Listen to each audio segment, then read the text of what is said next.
Very good morning to all the students. बच्चों, आज हम करने जा रहे हैं कैश फ्लो स्टेटमेंट का फुल फ्लेज क्वेश्चन, जहाँ हम सीखेंगे how to calculate cash flow from operating activities, investing activities and financing activities. तो हम तीनों एक्टिविटी को मिलाकर एक पूरा क्वेश्चन सीखेंगे आज क्लास में। और इस कैश फ्लो स्टेटमेंट के जो पार्ट्स हैं फुल फ्लेज क्वेश्चन के, मैंने उसको दो पार्ट में डिवाइड किया है। जो आज हम करने जा रहे हैं वो होगा विदाउट एडजस्टमेंट वाला, और जो नेक्स्ट वीडियो आएगी उसमें हम करेंगे विद एडजस्टमेंट्स। तो चलिए स्टार्ट करते हैं। Have a look on this question number 1। तो balance sheet is given and notes accounts also given. चलिए देखते हैं बैलेंस शीट में सबसे पहले क्या क्या लिखा हुआ है। सबसे पहले हम देख लेते हैं इक्विटी शेयर कैपिटल, ये फाइनेंसिंग एक्टिविटी का पार्ट होगा। और जैसा कि आप देख सकते हैं कि 3,50,000 से ये 3 लाख हो रहा है, तो ये आउटफ्लो रहेगा फाइनेंसिंग एक्टिविटी में 50,000 का। देखते हैं रिजर्व सरप्लस, ये ऑपरेटिंग एक्टिविटी का पार्ट है, इसमें नोट्स टू अकाउंट लिखा हुआ है। तो देखते हैं नोट्स टू अकाउंट्स में क्या इन्फॉर्मेशन है। ये लिखा हुआ है surplus that is balance in statement of profit and loss, जो कि 11,500 से बढ़ के 35,000 हो गया। इसका मतलब यहाँ 23,500 का एक प्रॉफिट है। चलिए देखते हैं नेक्स्ट। अब नॉन करंट लायबिलिटीज के अंदर जो सब हेडिंग है वो है लॉन्ग टर्म बोरोइंग्स। तो लॉन्ग टर्म बोरोइंग्स में होती है फाइनेंसिंग एक्टिविटी का पार्ट, बट आप देख सकते हैं दोनों ही साल में जो वैल्यू सेम है, तो इसका मतलब इसका कोई इफेक्ट नहीं रहेगा फाइनेंसिंग एक्टिविटी के ऊपर। देखते हैं नेक्स्ट ट्रेड पेबल्स, जो कि 77,000 से बढ़ के 84,000 हो गया है, तो इंक्रीज इन करंट लायबिलिटी है, तो इसे भी हम ऑपरेटिंग एक्टिविटी अंदर शो करेंगे 7,000। अब हम आ जाते हैं एसेट्स की तरफ। तो एसेट्स जो नॉन करंट एसेट्स की जो फर्स्ट हेडिंग है property plant and equipment and intangible assets. तो देखते हैं हम प्रॉपर्टी प्लांट और इक्विपमेंट की वैल्यू 4,12,000 है प्रीवियस ईयर में, और करंट ईयर में हो जाती है ये 4,50,000। तो इसका मतलब यहाँ ये परचेज हो रहा है, तो हम इसको एज एन आउटफ्लो शो करेंगे इन्वेस्टिंग एक्टिविटीज में, और जो हमारा अमाउंट रहेगा वो रहेगा 38,000। हम लिखेंगे purchase of property plant and equipment. देखते हैं करंट एसेट्स, तो ट्रेड रिसीवेबल्स देख लेते हैं पहले। ट्रेड रिसीवेबल्स की वैल्यू है 79,000 से बढ़ के कम होकर के 68,000 हो गया है, तो करंट एसेट कम हो रही है, तो इसको हम ऐड करेंगे ऑपरेटिंग एक्टिविटी में। 11,000 अमाउंट हमारा रहेगा। और इन्वेंट्रीज को देख लेते हैं। इन्वेंट्रीज 91,000 से कम होकर के 45,000 हो गया है, तो करंट एसेट कम हो रही है 46,000 से, तो इसे भी हम ऑपरेटिंग एक्टिविटी में ऐड करेंगे। और लास्ट में हम कैश एंड कैश इक्विवेलेंट्स को देखेंगे मैच करने के लिए अपना बैलेंस। चलिए देखते हैं इसका सोल्यूशन। सबसे पहले इफ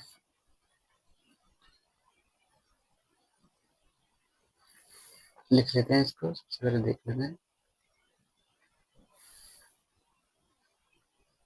सबसे पहले cash flow from operating activities, तो सबसे पहले स्टेटमेंट आ जाएगी net profit as per statement of profit loss, जो कि आ रहा है 23,500।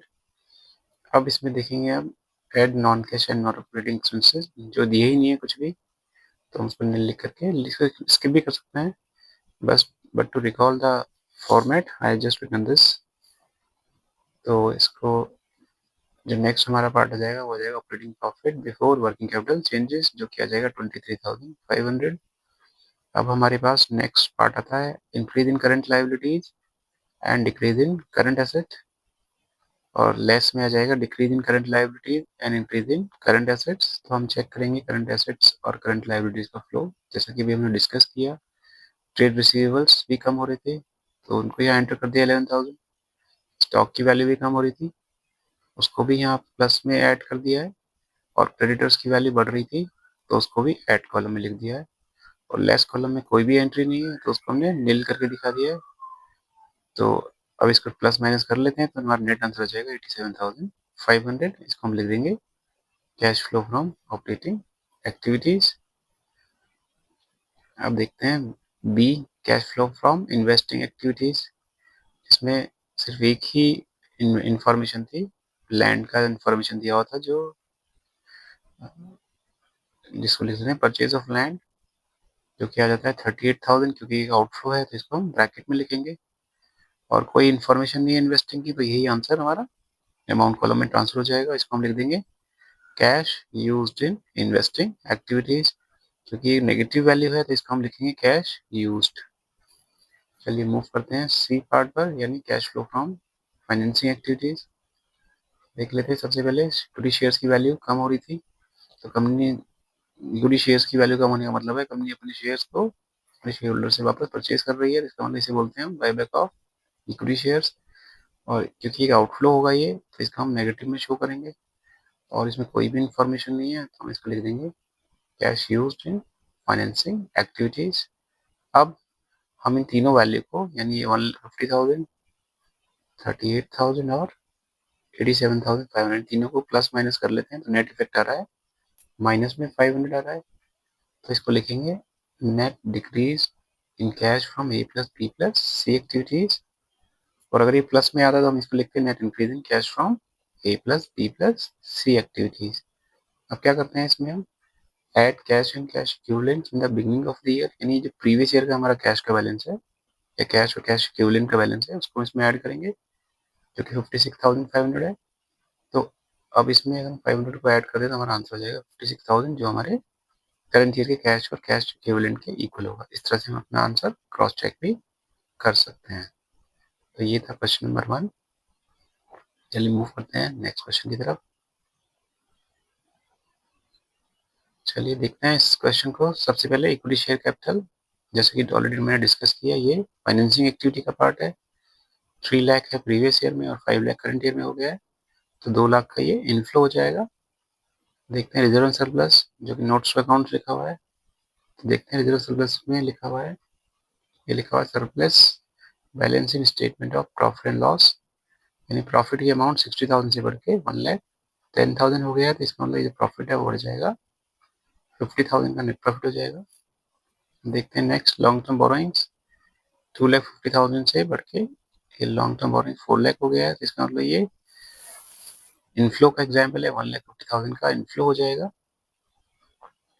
ट्रेड पेबल्स क्रेडिटर्स 1,66,000 से कम होकर के 1,35,000 हो गए, इसका मतलब ये करंट लाइबिलिटी कम हो रही है, तो ये ऑपरेटिंग एक्टिविटी में लेस में शो करके दिखाएंगे इसको।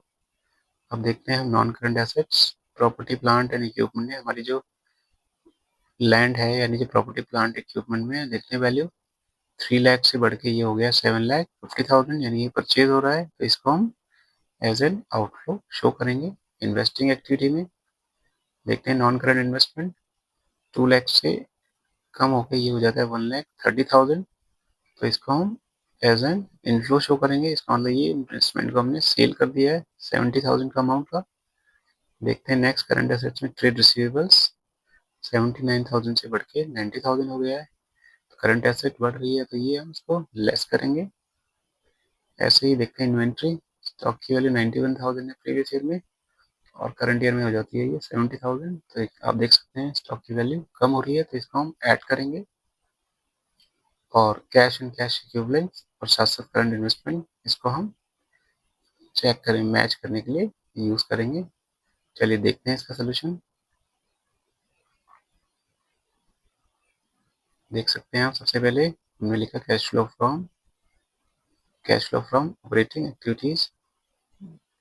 सबसे पहले net profit as per statement of profit and loss, जो कि 50,000 है।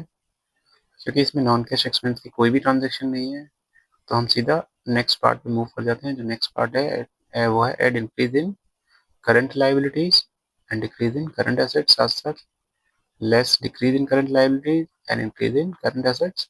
तो इन्वेंट्री, क्योंकि इन्वेंट्री की वैल्यू कम हो रही है तो उसको हमने ऐड कॉलम में शो कर दिया है 21,000। और क्रेडिटर्स की वैल्यू बढ़ रही है, उसको हमने नेगेटिव दिखा दिया ब्रैकेट में। ऐसे ट्रेड रिसीवेबल्स की वैल्यू भी बढ़ रही है, उसे भी हमने माइनस में शो कर दिया है।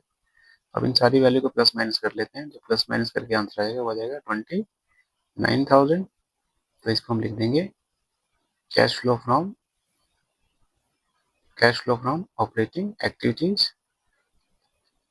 तो ये 29,000 हमारा पॉजिटिव आंसर आ जाता है। अब मूव करते हैं हम बी एक्टिविटी की तरफ, यानी cash flow from investing activities, जिसमें परचेज ऑफ इक्विपमेंट है, जो कि 4,50,000 हो जाएगा नेगेटिव। और sale of non current investment जो कि एक इनफ्लो है, इसको हम पॉजिटिव वैल्यू दिखा देंगे। अब नेट वैल्यू निकाल लेते हैं इन दोनों की, तो ये आ जाता है माइनस में 3,80,000, तो इसको हम लिख देंगे cash used in investing activities. देखते हैं C activity, cash flow from financing activities. इसमें हम देखते हैं इक्विटी शेयर्स, क्योंकि हमारे शेयर इक्विटी शेयर्स की वैल्यू बढ़ रही है तो इनफ्लो है, हम लिख देंगे issue of equity shares 2 lakh. वैसे ही डिबेंचर भी हमारा एक इनफ्लो है, यानी जो लॉन्ग टर्म बोरोइंग्स है वो भी हमारी बढ़ रही है, तो उसको भी एज एन इनफ्लो शो कर देंगे और दोनों वैल्यू को प्लस करके लिख देंगे cash flow from financing activities. और हम क्या करते हैं, हम इन तीनों वैल्यू को 29,000 और 3,80,000 और 3,50,000 इन तीनों को प्लस कर लेते हैं, तो इसका नेट इफेक्ट आता है माइनस में, जो कि 1,000 है, तो इसको हम लिखेंगे net decrease in cash from A plus B plus C activities. और इसमें ऐड कर देते हैं cash and cash equivalents in the beginning of the year, यानी प्रीवियस ईयर का हम जो कैश और कैश इक्विवेलेंट का बैलेंस है, जो कि कैश और करंट इन्वेस्टमेंट है, दोनों को ऐड करके हम शो कर देंगे 1,06,000, जो कि करंट ईयर के, जो कि cash and cash equivalent of current year के इक्वल आ जाएगा। ये हमने प्रीवियस ईयर का कैश लिखा हुआ है, ये बिगनिंग की जगह एंड होगा, इसको बाय मिस्टेक ये बिगनिंग लिखा हुआ है, तो ये आ जाएगा 1,05,000। तो इस तरह से हम इस क्वेश्चन को सॉल्व कर लेते हैं। देख लेते हैं इसमें कैश, यानी कैश की वैल्यू हमने क्या किया है, 60,000 और 56,500 को ऐड किया, जो कि 1 लाख।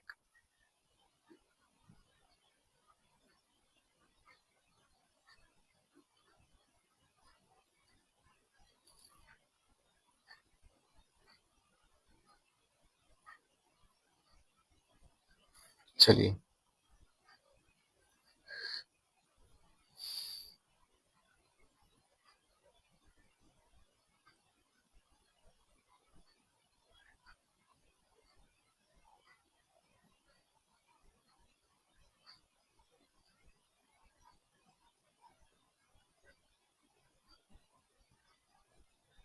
चलिए मूव करते हैं क्वेश्चन नंबर 3 की तरफ। Sorry, question number, yes, question number 3 देख लेते हैं।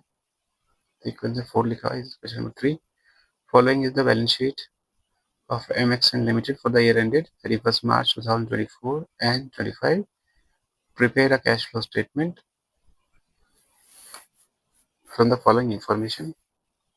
तो सबसे पहले हम देखते हैं शेयर कैपिटल 4,75,000 से बढ़ के 6 लाख हो गया, तो ये इनफ्लो होगा फाइनेंसिंग एक्टिविटी में 1,25,000 का।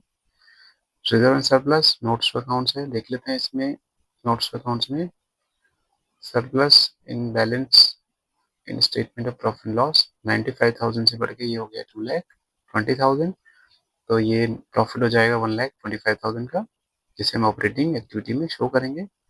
अब देखते हैं लॉन्ग टर्म बोरोइंग्स में क्या लिखा हुआ है, 15% डिवेंचर्स, तो 3 लाख से बढ़ के 4 लाख डिवेंचर्स हो गए हैं, तो इसका मतलब ये हमारा इनफ्लो हो जाएगा फाइनेंसिंग एक्टिविटी में। इस क्वेश्चन में एक इंपॉर्टेंट चीज़ है, जो 15% डिवेंचर लिखा हुआ है, ये इम्प्लाइड एडजस्टमेंट है। हम इस 15% के हिसाब से इंटरेस्ट कैलकुलेट करेंगे प्रीवियस ईयर पे 3 लाख के ऊपर, और उसका इंटरेस्ट हम ऑपरेटिंग एक्टिविटी में शो करेंगे, प्लस करेंगे, और फाइनेंसिंग एक्टिविटी में उसको हम माइनस करेंगे। तो अगर मैं कैलकुलेट करूँ 15% 3 लाख का, तो आ जाता है 45,000। अब देखते हैं ट्रेड पेबल्स, क्रेडिटर्स की वैल्यू कम हो रही है, लेस हो जाएगा। शॉर्ट टर्म प्रोविजंस में नोट्स टू अकाउंट लिखा हुआ है, देखते हैं नोट्स टू अकाउंट में क्या इन्फॉर्मेशन है। तो ये प्रोविजन फॉर टैक्स दिया हुआ है 68,000 एंड 45,000, तो इस 68,000 को हम ऐड करेंगे ऑपरेटिंग एक्टिविटी में, और 45,000 को लास्ट में ऑपरेटिंग एक्टिविटी में ही माइनस करके दिखा देंगे। देखते हैं अब एसेट की information, property plant and equipment and intangible assets में प्रॉपर्टी प्लांट एंड इक्विपमेंट की वैल्यू 1 लाख से कम हो गई है 70,000, तो ये हम लिख देंगे sale of property plant and equipment, ये इनफ्लो होगा। और इंटेंजिबल एसेट्स देख लेते हैं, पेटेंट्स 3,40,000 से कम होके 2,60,000 हो गया, तो इसका मतलब ये पेटेंट्स को लिख देंगे patents have been written off, और उसका अमाउंट आ जाएगा 80,000। अब देखते हैं ट्रेड रिसीवेबल्स, जो कि 78,000 से 85,000 हुआ है, 7,000 से ट्रेड रिसीवेबल्स बढ़ रहे हैं, तो इसको हम लेस करके दिखा देंगे। ऐसे इन्वेंट्री को देखते हैं। इन्वेंट्री 1,12,000 से कम होकर 95,000 हो गया। इन्वेंट्री करंट एसेट कम हो रही है, जिसको हम ऐड करेंगे। और फाइनली हम कैश एंड कैश इक्विवेलेंट्स की 1,07,000 को ऐड करेंगे। टोटल जो नेट इफेक्ट आएगा और वो हमारा आंसर 2,98,000 के इक्वल हो जाएगा। चलिए देख लेते हैं इसका सोल्यूशन।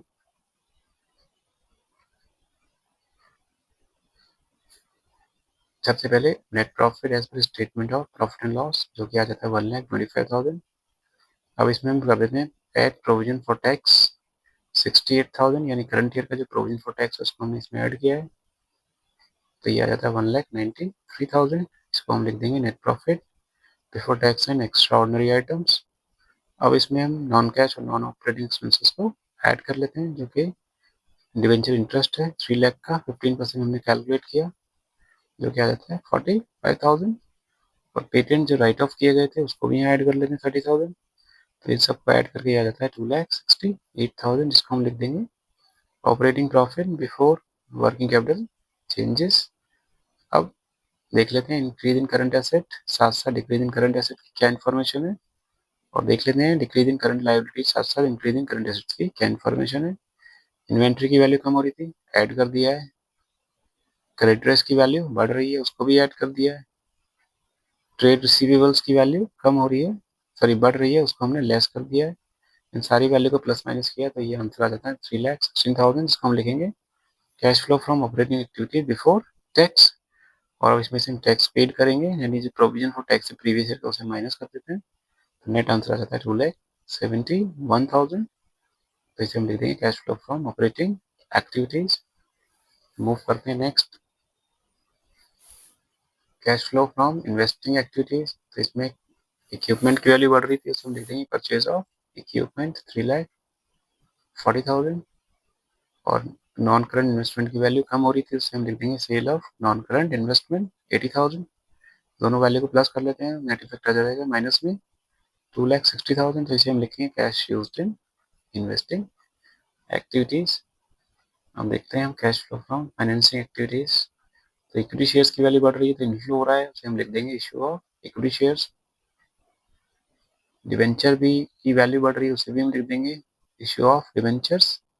और जो डिवेंचर इंटरेस्ट हमने ऑपरेटिंग एक्टिविटी में प्लस किया था उसे हम यहाँ माइनस कर देंगे। तीनों वैल्यू को उसको प्लस माइनस कर लेते हैं, इसका नेट इफेक्ट आ जाता है पॉजिटिव। इसे हम लिख देंगे cash flow from financing activities. अब हम तीनों वैल्यू को यानी 1,80,000 माइनस 2,60,000 एंड 2,71,000 तीनों को प्लस करेंगे तो नेट इफेक्ट आ जाता है 1,91,000 पॉजिटिव। इसको हम लिख देंगे net increase in cash from A plus B plus C activities.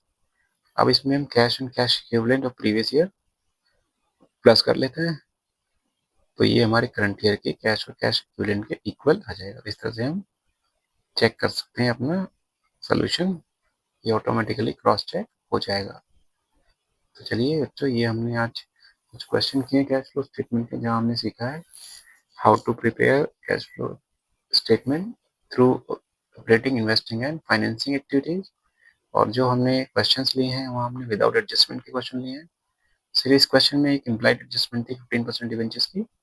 अब जो हम नेक्स्ट वीडियो में जो मैं क्वेश्चन लूँगा वो मैं लूँगा जिसमें एडजस्टमेंट के क्वेश्चन होंगे, और ये इस तरह से चैप्टर पूरा खत्म हो जाएगा। तो अगर वीडियो आपको अच्छा लगता है तो वीडियो को लाइक करिए, शेयर करिए, कमेंट करिए और चैनल को सब्सक्राइब करिए।